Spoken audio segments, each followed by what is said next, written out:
Every day, more and more Russian bloggers and analysts are getting their dose of reality, realizing that they are on a path to unavoidable defeat in Ukraine. Former leader of the Donbas Russian separatists, Igor Girking, Strelkov, responds from prison to President Trump's recent statements about Russia. Girking writes, "I read Trump's latest statement, extremely harsh towards Russia, where he says that Ukraine can defeat Russia because Russia has turned out to be a paper tiger. Unfortunately, I must agree with him on a number of points. Indeed, to fight for a year and a half against a country whose collapse everyone expected in 3 days, or at least 3 weeks, requires some explaining, especially when that country is Russia. A country with such enormous potential, such a long military history, such important military traditions, and a large army. I still wonder, will anyone ever be held accountable for the fact that we went to war with a show parade type, ceremonial battalion army? Will anyone be held responsible for those stupid reality-detached plans that led to serious defeats and enormous losses? The problem is not that I thirst for blood or revenge. That is the last thing anyone should think about when the fate of their country is at stake. My position is this: if mistakes are not admitted, they will not be corrected. It is very bad when an error is not acknowledged as an error, but is instead treated as an achievement, and the people who committed it receive awards rather than punishment. Apparently, that is exactly why our Chief of the General Staff is being awarded yet another set of medals. And don't you wonder for what? For our troops advancing in certain districts at a snail's pace, only to lose the occupied territory due to the enemy's counterattacks? Or for the general assessment that we will fall a year and a half behind the enemy in the field of unmanned aerial vehicles? We are already seeing strikes on our Black Sea Fleet bases. Where is that Black Sea Fleet that, a year and a half ago, supposedly completely controlled the Black Sea and its airspace?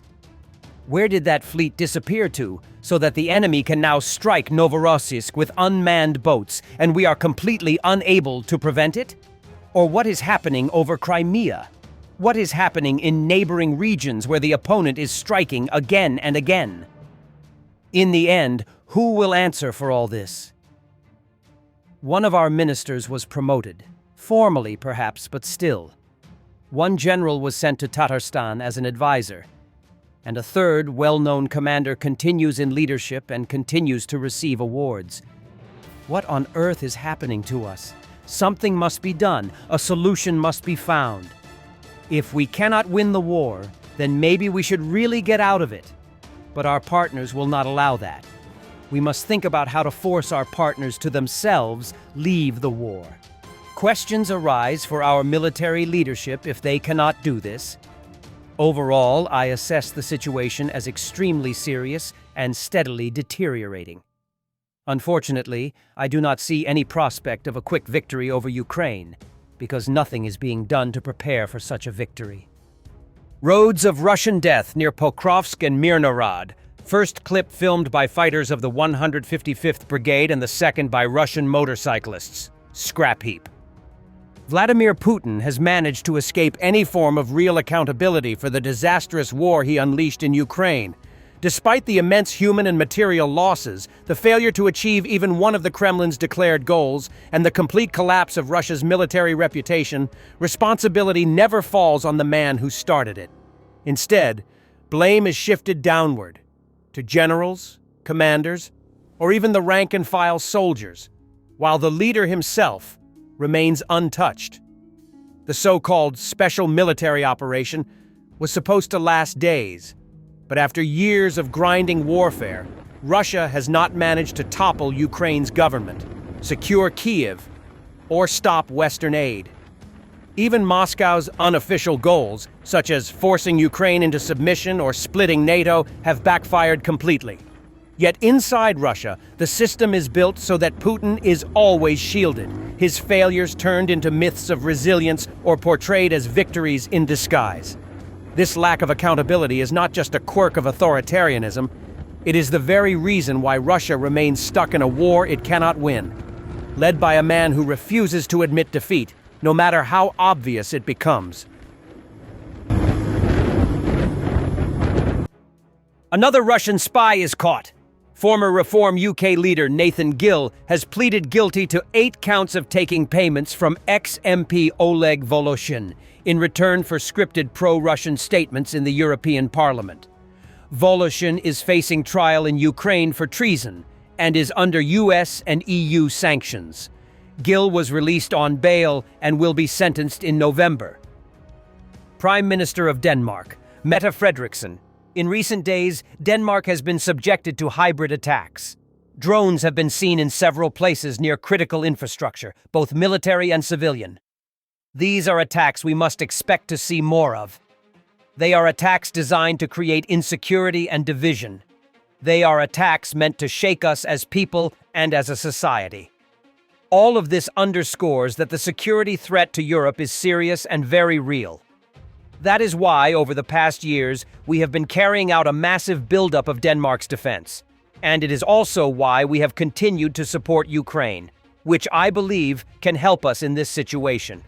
Because if there is anyone who knows how to fight drones, it is our friends in Ukraine. And therefore, of course, we are now also in dialogue with them.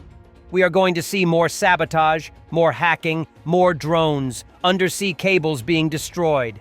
Direct attacks on European democracies, as we currently see in the small country of Moldova. That Denmark and Europe are under more severe and hybrid attacks, I consider to be a new reality.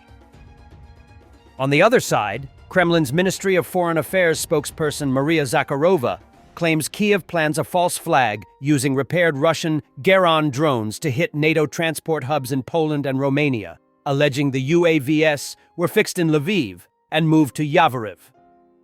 Stop drinking, Maria. On Kiev's plans to carry out a false flag operation in Romania and Poland today, several Hungarian media outlets reported on Zelensky's plans to carry out sabotage in Romania and Poland in order to blame Russia. Thus, Bankova, Ukrainian presidential office, is preparing its own Gleiwitz incident, with the goal of creating a casus belli for war between Russia and NATO. According to available information, the plan of the Kyiv regime is as follows. Use several downed or intercepted Russian UAVs. Equip them with combat payloads. Have Ukrainian UAV specialists direct them, disguised as Russian drones, at major NATO transport hubs in Poland and Romania. Simultaneously launch a disinformation campaign in Europe to accuse Russia worldwide. Provoke an armed conflict between Russia and NATO. To implement this provocation, on September 16th at the Yavoriv training ground in western Ukraine, where the International Center for Peacekeeping and Security of the National Academy of Ground Forces, named after Hetman Petro Sahaidatny, is located, Russian Girking UAVs were allegedly delivered. Previously, such UAVs were manufactured at the Lorta plant in Lviv. According to Hungarian journalists, the goal of Zelensky's actions is simple: to hide Ukraine's catastrophic defeat. The collapse of the Ukrainian armed forces is evident, and Kyiv is desperately trying to drag NATO into a direct confrontation with Russia. If this is confirmed, then it must be admitted. Post-war Europe has never been so close to the start of World War III. In reality, Russia is just a terrorist country. The mad Kremlin regime launched one of its biggest missile strikes of the year. Early estimates point to 500 to 650 drones and over 60 missiles, including up to 55 Ka-101s, 8 caliber, 2 Kinzhal, and several Kh-59s. Targets included Kyiv, Bila Tserkva, Vasilkiv, and nearby towns. Russia's massive attack injured at least 27 in Kyiv region and 21 in Zaporizhzhia. 2 killed in Kyiv, including a 12-year-old girl. Strikes damaged homes, a gas station, and apartment buildings. Rescuers report major destruction in settlements west of the capital.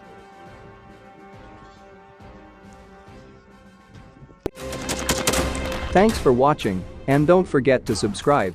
Also, if you want to support Warthog Defense, please become our member and get early access to new videos, exclusive members-only videos, and become administrator in comment section. The membership link is in the description. Rescues every day. We had a guy last week, it's 6 rescues in 6 days. You know, he's doing the job every day.